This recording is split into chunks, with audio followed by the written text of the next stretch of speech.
leadership question remains a central theme in Nigeria's public discourse, drawing attention from both the academia and the media across the land.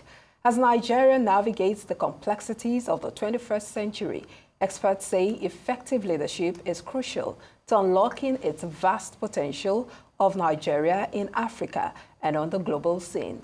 They are unanimous that leaders must combine adaptability, strategic vision, and a commitment to inclusivity to drive sustainable progress, adding that in a rapidly changing world, Nigerian leaders must be agile, embracing innovation to tackle pressing issues like infrastructure deficits, educational reforms, and healthcare improvements. By adapting strategies to meet emerging challenges, they can ensure resilience and sustained growth for the nation. To further expand the discussion on 21st century leadership for Nigeria, we're now joined by a professor of leadership and enterprise at the University of Greater Manchester and director of Center for Leadership and Empowerment, University of Greater Manchester, Professor Christine Harrison. Thank you for joining us. Good afternoon. Good afternoon. Thank you so much for inviting me. It's a pleasure to be here. So can you take us into your mind, help us paint a vivid picture of what your idea of a 21st century leader should be? Okay, thank you so much. And I think if you look at leadership, I always say that leadership is one word, and leadership is influence. In order for you to be able to lead, especially effective leaders, you should be able to influence others. And in the 21st century, it's so important that you have the skill set to lead.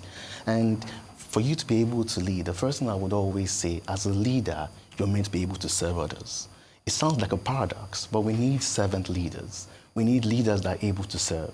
Because at the end, if you're, as a leader, the only reason why you want to get there is for people to serve you, then you wouldn't be one. So for me, leading is so important. So you need to be a servant leader. And in doing that, our leaders have to be role models. In the 21st century, you need people that don't just do what they say. We also need to walk the talk as a leader. And that for me is so important. So in the 21st century, we need people that are servant leaders. We need people that are role models. We need people that are empathetic as well. See what's happening in the world today. We had a pandemic. And you need people that have that human conscience, and it's so important. You said while you were talking, innovative people. Innovation is very key. These things are important, especially for 21st century leadership. I've done, of course, so much research within leadership, written so many books on leadership, and these things are so important. You need people that can serve, you need people that are empathetic, you need people that are innovative, and you need people that can make decisions. I always say that leadership is not about me, but it's about we. And in Nigeria, that's so important because at the end, leadership is a team sport. You can't do it on your own. You need people that would also work with you. And building an effective team in the 21st century is so important. Very good, Professor Harrison. I'm going to take you back to the issue of walking the walk and talking the talk. So what makes a leader trustworthy as a 21st century skill set? Good. I think it's so important because at the end, for me, integrity is very key as a leader. In order for people to trust you, you need to be able to reflect integrity. People need to be able to say, yes, Christian said this and he's going to do that.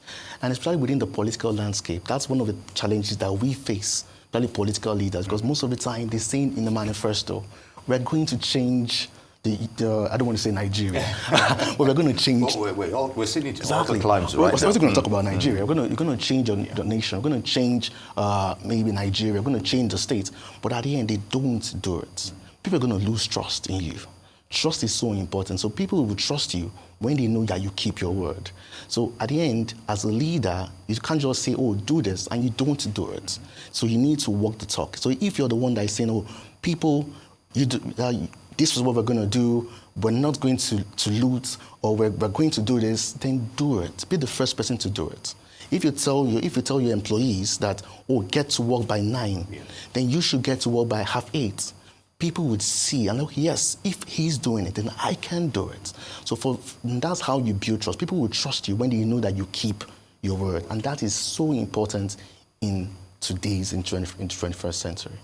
Well, you have a very interesting and rich profile, and I like the fact that you work within the walls of a university. And so this question would be very relevant, especially when you look at the fact that they say that children are the leaders of tomorrow, and teachers play a key role when it comes to bringing up these leaders of tomorrow.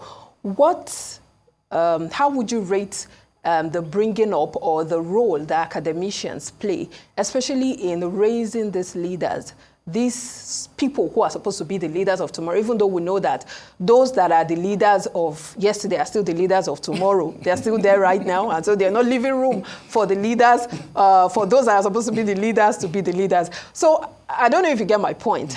What role do you think academicians like you can play in shaping and building these supposed leaders of tomorrow?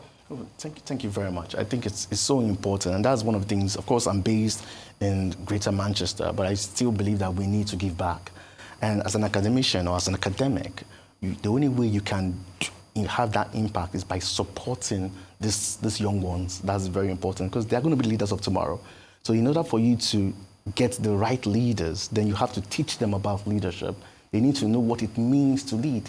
Because they are the ones that, although you just said right now that the same people are always there, the same old people that we see, but they are still going to get old. So it is our job as academics to see how we can support the young ones. And how do we support them? By providing a great environment, by telling them about this is how leadership should look like. This is what integrity means. This is what it means to be empathetic. This is what it means to solve problems. And of course, it still boils down to our government, because of course, I know the government is trying at the moment, but there is still a lot of things to be done within our university system. Yeah. There's a lot. And of course, I finished from University of Lagos many, many years ago. I'm a pharmacist. I used to be a pharmacist before.